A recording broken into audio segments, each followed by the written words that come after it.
it feels a bit like a Coldplay concert up here at the moment.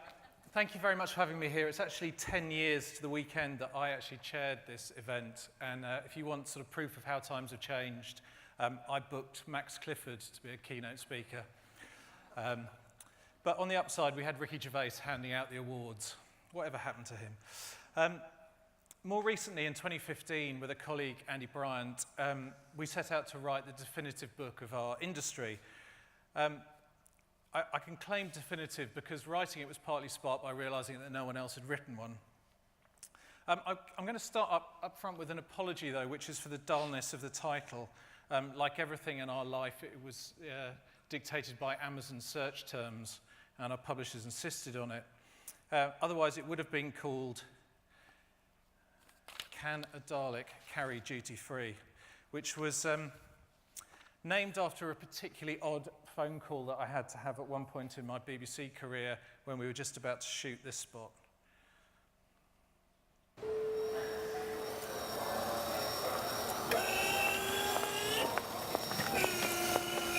BBC One, everyone's home for Christmas. We discovered that Daleks not only could carry duty-free, but display alarmingly Trumpian tendencies towards air stewardesses.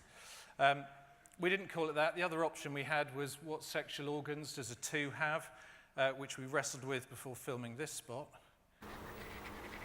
Yeah, I'm going to be late. Hard to say. BBC Two. All right, I will. Bye-bye. Pedigree comedy.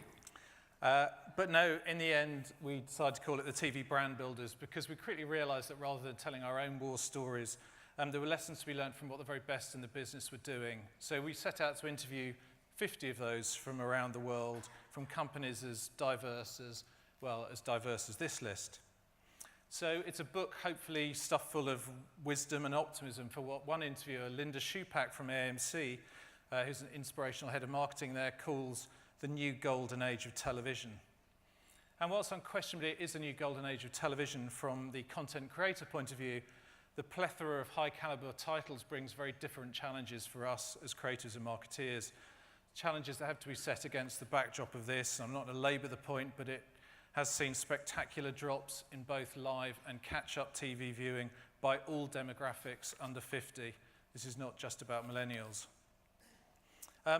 It's clearly impossible to sub 300 pages of a book down into a 20-minute piece. So instead, I've just drawn out a couple of themes that I think are hopefully of particular relevance to a UK TV marketing audience. Themes that both represent the biggest threats and opportunities for us. Those challenges, to my mind, principally come from an increased globalization. With the greatest respect, my personal view is that Dean's Netflix garage bargain bucket DVD story is feeling increasingly out of date in a month where I've watched Narcos, Stranger Things, and Black Mirror.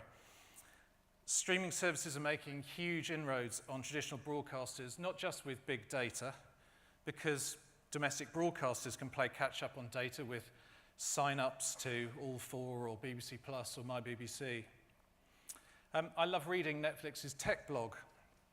And whilst no data expert, I was fascinated to discover, to give you one example, that this equation, I don't know if there's anyone who wants to guess what this equation stands for. This equation relates to the probability of you continuing to watch a particular show title versus independently playing a new discovery.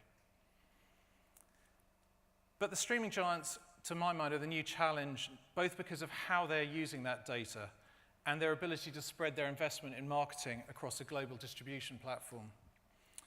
Now, this year, I have spent many months working with Netflix on a show that launches globally tomorrow.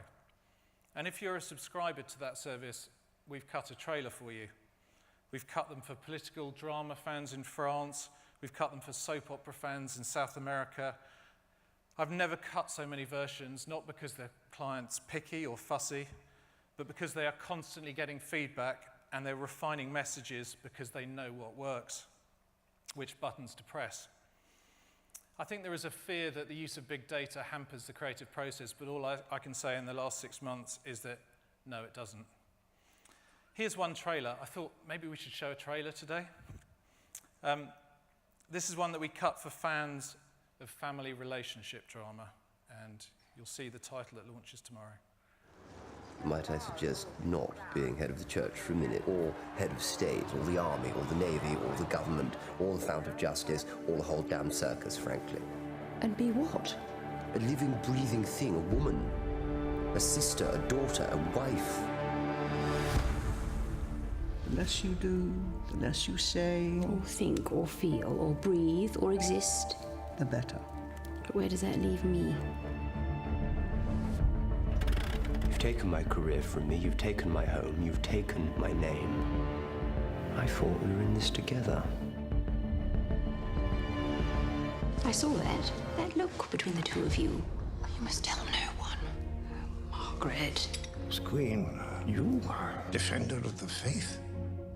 It is my duty to refuse Margaret marriage to a divorced man, and yet I will be breaking a promise not only to my sister, but also to my late father.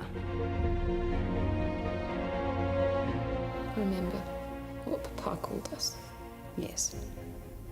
Elizabeth is my pride, and Margaret is my joy. But Margaret is my joy.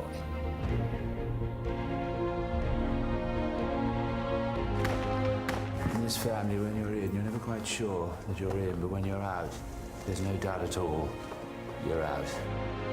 You fail to protect me. I will fail to protect you in turn. I know we're amongst friends here in the marketing community. I can tell you it is absolutely stunning as a show. But here's one example on something I didn't work on. It just came to me as a consumer. This is how, as a football-obsessive Guardian reader, the latest series of Narcos reached me on Premier League transfer deadline day. A spot that is timely, apt, interesting, very me. It's too big a beast to get into now, but this also impacts on programmatic technologies, providing marketeers the opportunity for real-time reaction to events through that buzz phrase, actionable insights and analysis. I'm sure Russell from Amazon will be able to talk about this with greater authority than me later on today. The second global threat to domestic broadcasters, day and date launches, which were born out of theatrical cinema releases and the combating of piracy. And they've long been problematic in television because of fragmented rights. But increasingly, marketeers are seeing them as a way of creating a major moment in time. In chapter 11 of the book, we talk at length about the growth of day-and-day launches and shows in the factual world, from things like Cosmos through to T-Rex, Autopsy Life, and Nat Geo. But it's obviously in drama that the biggest changes are happening.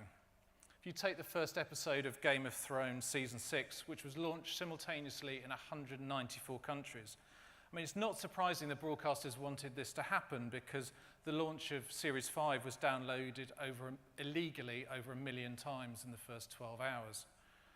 So when Sky gained all-time record viewership of 2.2 million for that episode, the key takeout for me is not just that Sky did a great marketing campaign, but they're doing it not just with their own marketing effort, but with a global cumulative buzz. And how great when you can own that distribution point globally in the way that Hulu, Amazon, Netflix can. I'm looking forward to seeing the weekly trending stats on the Grand Tour. Look at the 3-day tweet count for Black Mirror, 130,000 tweets. Now that is playing the biggest social show numbers domestically, hits like X Factor with 50,000, Bake Off with 30,000. What that tells you is that in social, every conversation is global, and there's no such thing as a local market anymore. Which is exactly, of course, what Fox are doing, for example, with their access to a global channel base, trying to tie their titles globally. So for shows like Fear the Walking Dead, the upcoming Legion, or this year's Outcast, which we were able to work with them on a truly globally driven social campaign. No time to play you the full case study here. This was just the teaser trailer. But suffice to say, the key words in it are 12 cities around the world.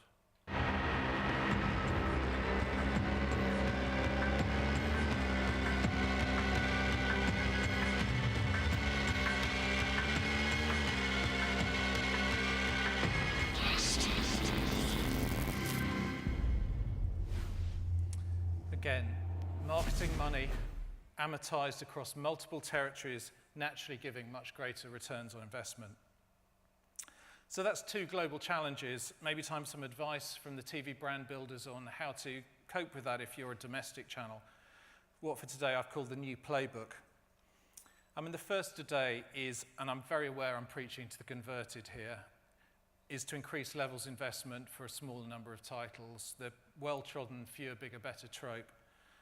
I know everyone's budgets are under huge pressure, but it's a false economy to ignore these growing challenges. Clearly, I would say this, wouldn't I, but bringing in specialist help is something that the US do without blinking. This is one chart from Promax in the US that really struck me working in an agency. It's the number of what they call vendors, and we call specialist agencies, that FXX brought in to work on one campaign for every Simpsons ever. The campaign, if you hadn't seen it, had one simple core thought, which is that The Simpsons is so iconic that they can be reduced down to the smallest of icons, a nose, a string of pearls, 3 hairs on a head, and still be recognizable.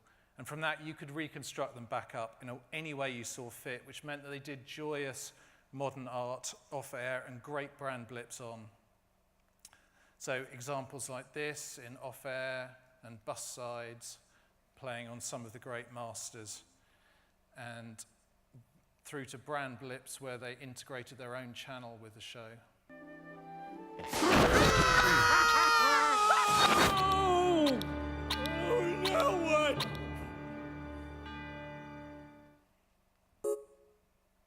Oh, I'm going to play that one again, sorry.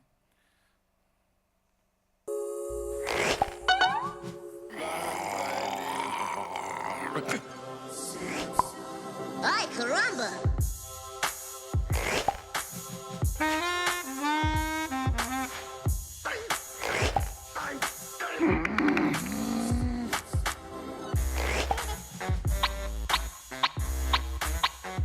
Freeze, Jack Nickel scum! Oakley dokley doo! How do you do, neighbor? A truly fewer, bigger, better. They made hundreds of spots. Here's just one of their user-generated hack spots too. Here we go, bro! Don't! Don't! Don't! Don't! Don't! Don't! Don't! Don't! Don't!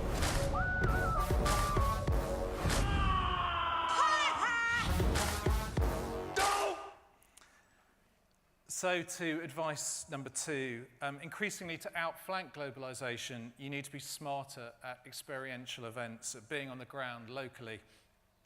I was particularly interested when writing the book that at least 2 comedy shows in the States, House of Lies and Undateable, had taken their cast on the road doing live comedy shows, not as a cash-in spin-off after the event, but as a marketing roadshow before. Here's a little glimpse of the House of Lies live improv shows, which you can still see online. Guys, welcome to House of Lies Live. Everything you see tonight will be made up on the spot. We're going to be performing long-form improv. Some people have done improv before, some people have not.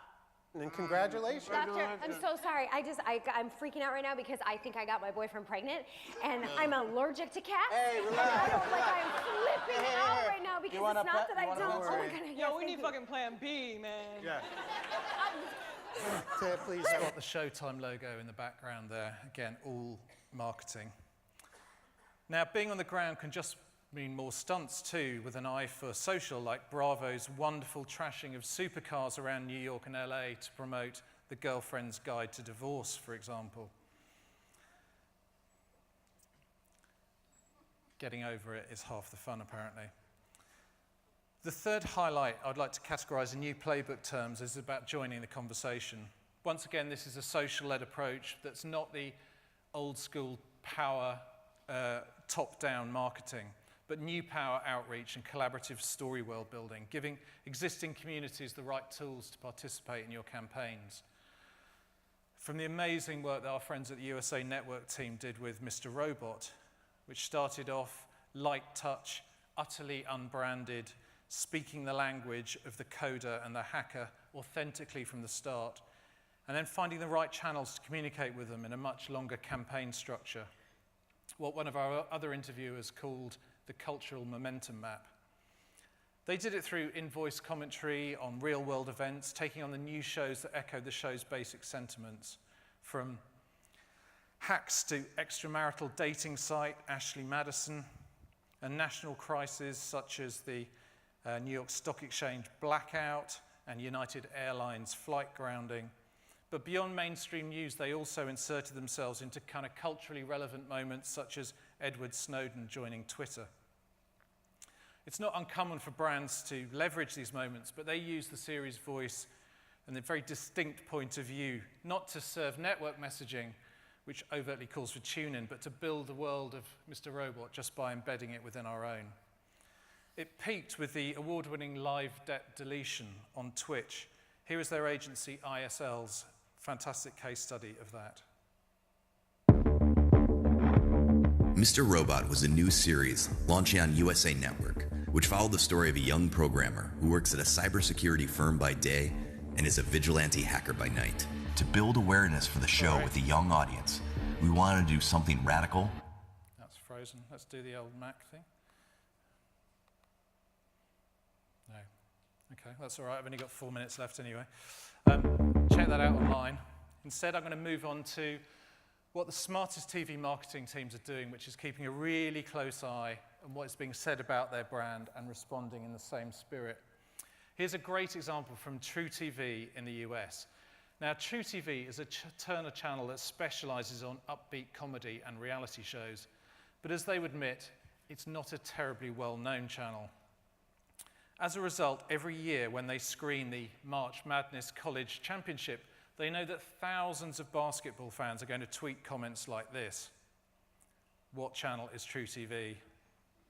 And now begins the long, perilous journey to find what channel True TV is on, or even less polite comments. So, last year the channel decided to launch a preemptive strike by introducing the hashtag #HaveYouFoundTrueTV. Use True TV in a sentence 3 times today and you'll never forget it.